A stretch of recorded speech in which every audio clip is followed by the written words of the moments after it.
Hello world!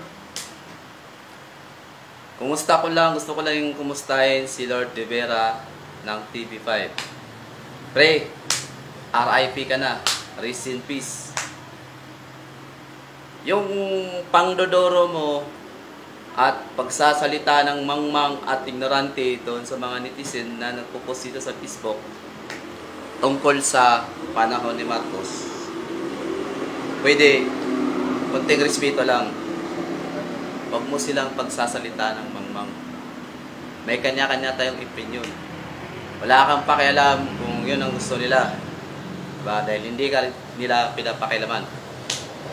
Pre, ingat-ingat lang minsan sa mga panalita mo. Dahil nasa harap ka ng public.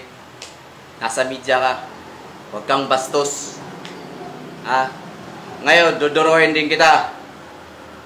Sasabihin ko sa'yo, mas ignorante ka, mas mangmang ka. Dahil, ang pinagtutuunan mo ng pansin, ang panahon ni Marcos.